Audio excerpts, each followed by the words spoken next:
importa es este tema del proyecto Escucha tu Corazón, que abrió una nueva controversia, ¿no? Sí, porque justamente esta nueva controversia, recordemos que el proyecto Escucha tu Corazón incomoda al gobierno esta situación sobre la interrupción legal del embarazo en Chile, porque la ministra María Jesús Wolf evitó fijar una postura de fondo del gobierno, citó a Michelle Bachelet y dijo que su foco está en apoyar a las familias e incentivar la natalidad. Sí, y quiero ir con un tema que es que ahí lo novedoso es que cita Wolf a Bachelet.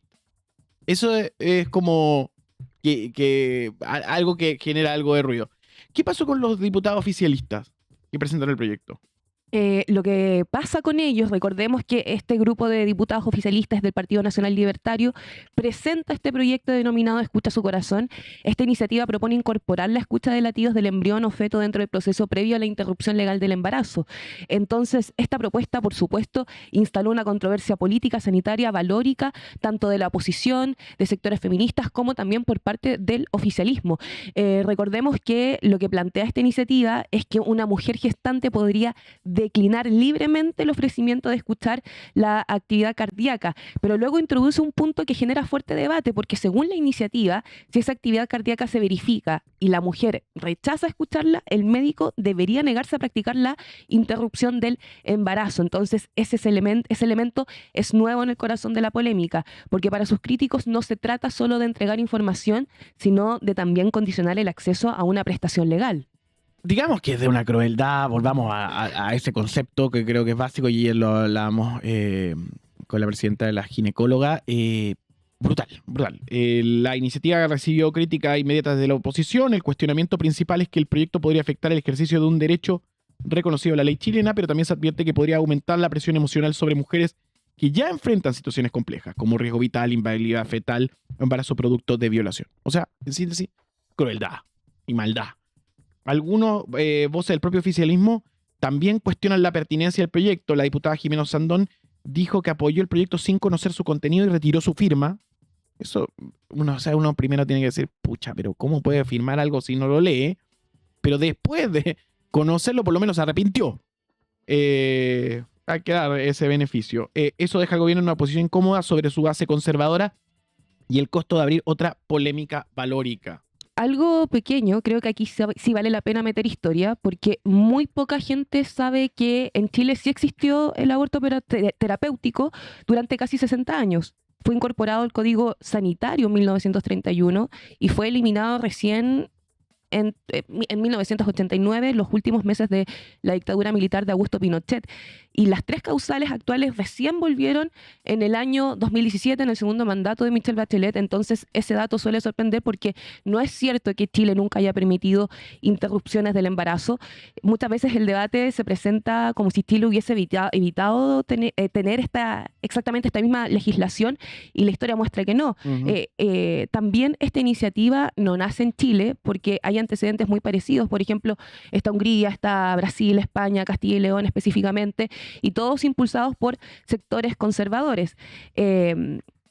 Entonces, claro, ante todo esto, la iniciativa recibió críticas inmediatas desde la oposición, como también desde el mismo oficialismo, y acá la ministra María Jesús Wolf fue consultada por la postura del gobierno tras un punto de prensa por el sistema frontal, y su respuesta fue breve, cuidadosa, y como comentabas tú, citó a Michelle Bachelet. Sí, dijo, en esto cito a Michelle Bachelet, cuando hablamos de aborto llegamos tarde. También dijo que su foco como ministra está en apoyar a las familias y en incentivar la natalidad, y la secretaria de Estado no defendió directamente el proyecto. Igual dentro de todo esto, eso es lo que la gente confunde en una ensalada. Una cosa es hablar del aborto en tres causales más que justificado, y ahora, esta es mi opinión, el aborto en todas sus condiciones está justificado. La vida de cualquiera hoy puede verse sometida a un embarazo no deseado y que no genera felicidad, y si eso no genera felicidad, bueno, no estamos, ¿para qué estamos? Pero esa es mi posición. Y en ese sentido, la mujer es quien decide. Pero, en medio de esta locura, se empieza a meter una ensalada. Y ahí Wolf contribuye a la ensalada. Porque habla del tema de la natalidad. ¿Qué tiene que ver la natalidad con el aborto? Unos dirán que sí. Yo creo que no. Yo creo que no tienen que ver. Un embarazo deseado, el deseo de tener un hijo, no tiene que ver necesariamente con un aborto. En específico también con un aborto en 3 causales. No tienen que ver, no hablan. Pero bueno, lo que tratan de hacer es abrir la ventana de Overton. Escuchemos este audio que me parece interesante, que lo quiere recuperar el equipo acá de noticias. Miren, escuchen. Esto es un proyecto que surge en la Cámara de Diputados por un diputado libertario, y la senadora Kaiser es la única senadora libertaria, y ella ha dicho esto sirve para aumentar la natalidad. En Texas, donde se aprobó una ley, esto es la ensalada. Similar, los embarazos disminuyeron, los abortos disminuyeron drásticamente, y estamos con un problema de natalidad que hay que afrontar, y hay que empezar a hablar de estas cosas. ¿Qué natalidad, Iván? O sea, si la mujer se muere, ¿dónde está la guagua?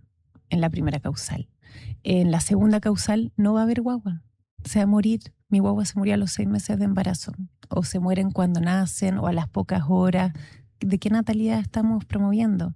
¿Las mujeres violadas? O sea, estamos hablando de un delito. Ustedes saben que el delito de violación es de los delitos con sanciones más altas en el Código Penal. Estamos hablando de una actitud que reprochamos como sociedad.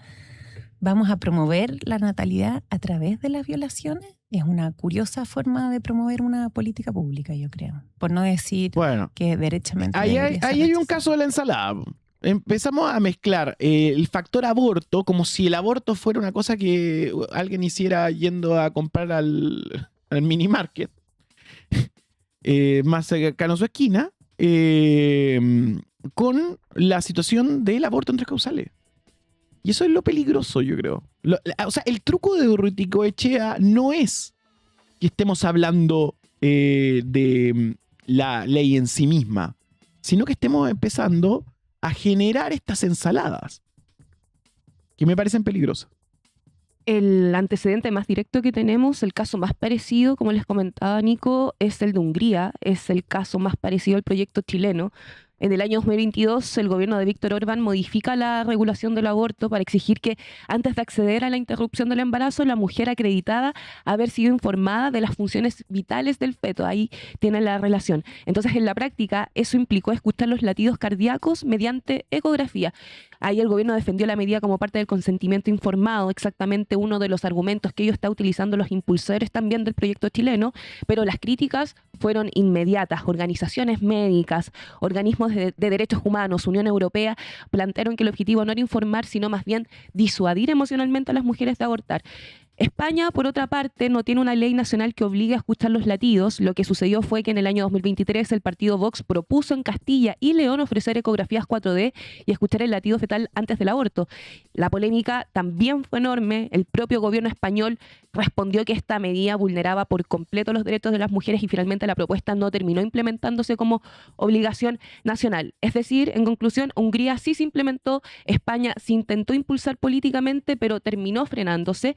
Y en Brasil sigue siendo una discusión permanente, es totalmente distinto. Actualmente sigue siendo ilegal salvo excepciones muy acotadas: violación, riesgo de vida de la madre, anencefalia fetal, que es por decisión del Supremo Tribunal Federal. Y de hecho algo muy interesante es que en el Congreso de Brasil brasileño han aparecido proyectos muy parecidos al chileno. De hecho, uno se titula...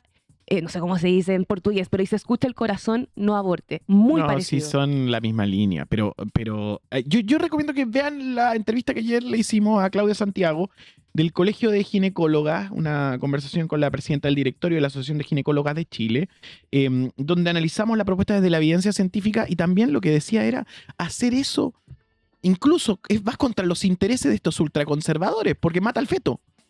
Porque son ultrasonidos, tienen un montón de características, la forma de escuchar.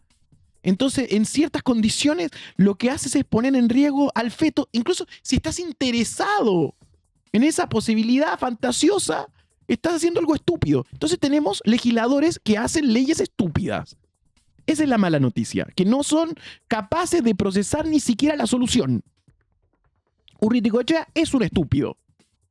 Perdonen que lo diga de esta manera, aunque le duele a alguno, es un estúpido, propone una estupidez. Y ha propuesto varias estupideces, pero no pasan por arriba. Ahora, esta estupidez cruzó el límite de lo peligroso. Y yo ahí quiero invitar a que en especial las mujeres se manifiesten. Que ellas den su opinión. Porque las que pierden derechos son ustedes. ¿Ok? Por supuesto, nosotros tenemos que acompañar y tener que dar nuestra posición. Pero es importante que a la hora de manifestarse contra este tipo de ideas, hablen. Porque son ideas crueles y malas. No hay otra lectura. No hay blanco y negro, no hay posibilidad de hablar de la natalidad. La natalidad va por una vía completamente distinta a esta. Por tanto, es peligroso lo que acaba de proponer Urruticoechea y es peligroso ir incentivando estas narrativas. Pero es de época. Por lo menos estamos nosotros para poder conversarlo y eso es importante.